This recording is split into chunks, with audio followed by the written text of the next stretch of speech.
apakah kalian sudah tahu apa itu infeksi? Menurut Organisasi Kesehatan Dunia atau WHO, infeksi adalah penyakit yang disebabkan oleh mikroorganisme patogen seperti virus, bakteri, jamur, atau parasit. Infeksi dapat menyebar secara langsung maupun tidak langsung dari satu orang ke orang lainnya. Infeksi dapat dipicu oleh 3 faktor yang saling berinteraksi. Pertama, faktor penyebab penyakit atau agen. Kedua, faktor manusia atau penjamu atau host. Ketiga, faktor lingkungan. Jadi, menurut kalian, bagaimana ya cara penanganan orang yang telah terkena infeksi? Yaps, betul. Ternyata menggunakan obat. Aku mau kasih info nih. Teman-teman udah pada tahu belum?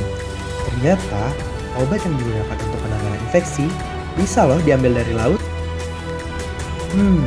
Kira-kira obat itu berasal dari apa ya? Apakah itu pari? Ikan yang ada di laut, bahkan anemon? Daripada teman-teman bingung, yuk simak pembahasan video kali ini yang akan membahas tentang potensi laut dari biotanya yang dapat menghasilkan efek sebagai anti-infeksi. Infeksi terdapat 3 golongan, yaitu infeksi bakteri, infeksi virus, dan infeksi jamur. Yang pertama kita bahas adalah antibakteri. Pada antibakteri terdapat 4 macam golongan senyawa. Ada marin derivat alkaloid, marin derivat peptida, marin derivat naptoquinons, dan marin derivat polisakarida. Nah teman-teman, pada marin derivat alkaloid terdapat 4 jenis biota laut.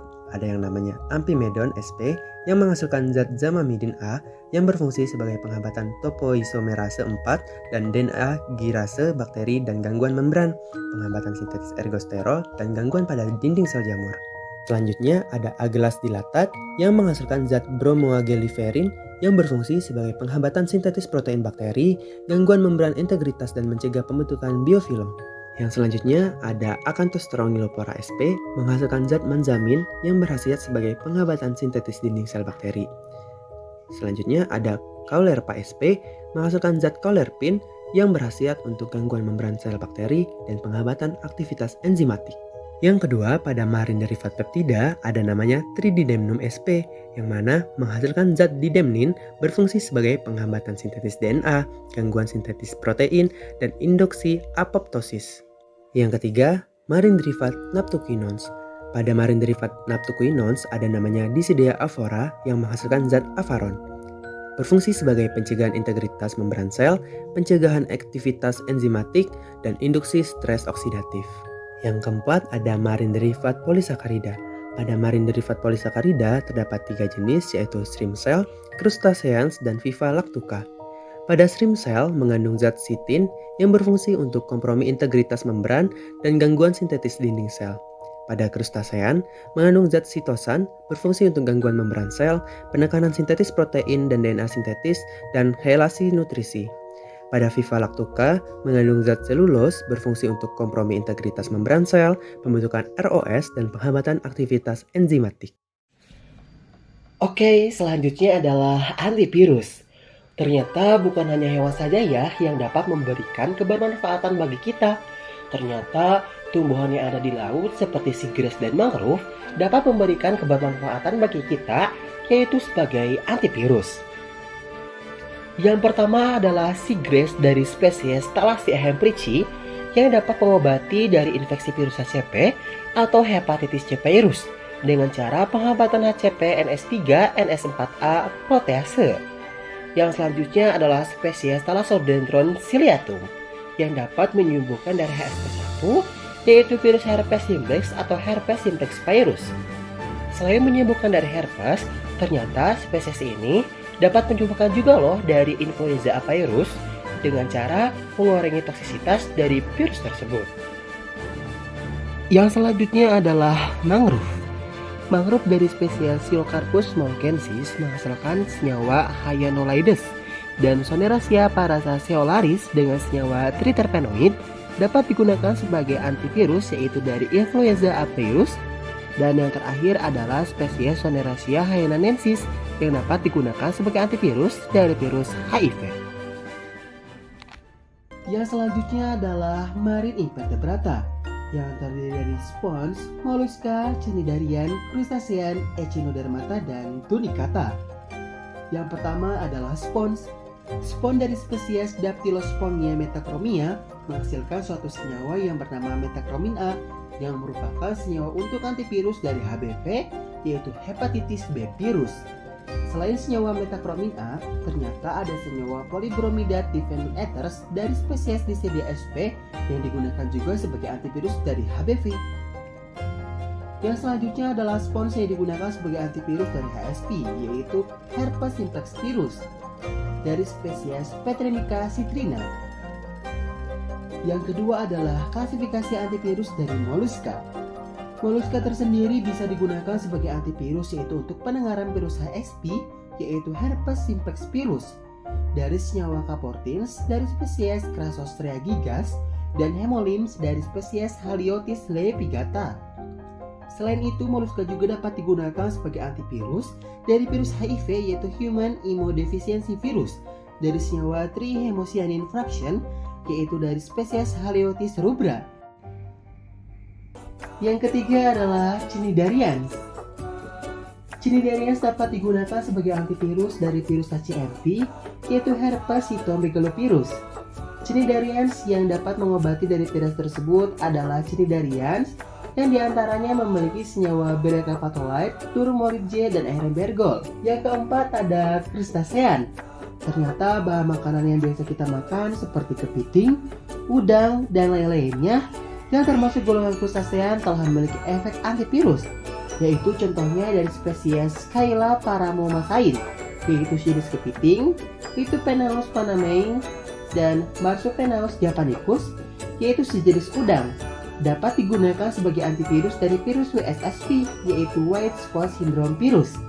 Yang kelima adalah echinodermata. Senyawa APPLA2 from food venom dari spesies Acanthaster planchi dan senyawa comarfin dari spesies Capiloster multiradiatus digunakan sebagai antivirus dari HIV. Dan yang terakhir adalah tunicata. Pidermin mole merupakan spesies tunicata yang terdapat atau menghasilkan senyawa molamid F, E, dan mole urea A digunakan sebagai antivirus dari virus HIV.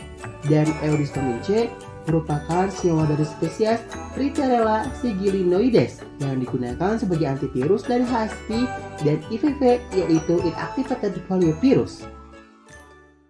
Yang terakhir adalah anti jamur. Anti jamur tersendiri diklasifikasikan menjadi 3, yaitu alga, teripang, dan sea sponge. Yang pertama adalah alga. Spesies dari alga yaitu Caulerpa parakemosa menghasilkan sebuah senyawa yaitu Cauler prenilol B yang memiliki aktivitas anti jamur yang sangat baik terhadap jamur T. rubrum. Yang selanjutnya adalah spesies Lobopora parigeta menghasilkan sebuah senyawa yaitu loboporoloid yang menunjukkan anti jamur terhadap C. albicans strain liar dan resisten amphotericin.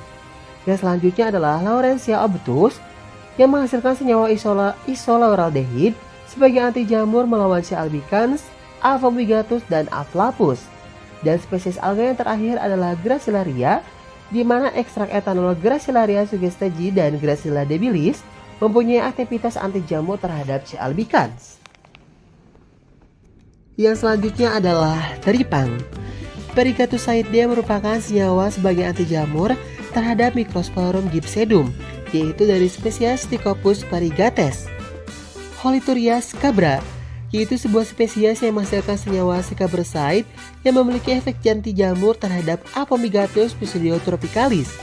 Holotoxin dan Sticholoreside merupakan sebuah senyawa yang memiliki efek anti jamur terhadap C. tropicals dari spesies Apostichopus japanicus. Dan teripang yang terakhir ada Baharschia marmorata yang menghasilkan senyawa marmorotoside A, Impetienside A, dan Bipitoside A. Yang terakhir adalah spons. Ada 2 senyawa dari spesies spons yang dapat menghambat C. albicans. Yang pertama yaitu senyawa epiplakinic acid F, yaitu dari spesies Plakinastrella. Dan yang kedua ada senyawa agelsidin F dan C dari spesies Agela citrina. Yang selanjutnya ada spesies Stilisa afmasa yang menghasilkan senyawa highly oxygenated alkoid masadin untuk menghambat granul-granul transferase dari C. albicans. Sedangkan masadin menghambat pertumbuhan Cryptococcus neoformans, namun tidak menghambat pertumbuhan C. albicans. Ada 3 senyawa yaitu halicosamin, placophortide L, simplexolide E yang merupakan atau memberikan efek anti jamur terhadap C. neoformans. Dan ada 2 spesies spons lain yang memiliki efek anti jamur, yaitu dari spesies Hirotis sp dan Hipospongia lachna.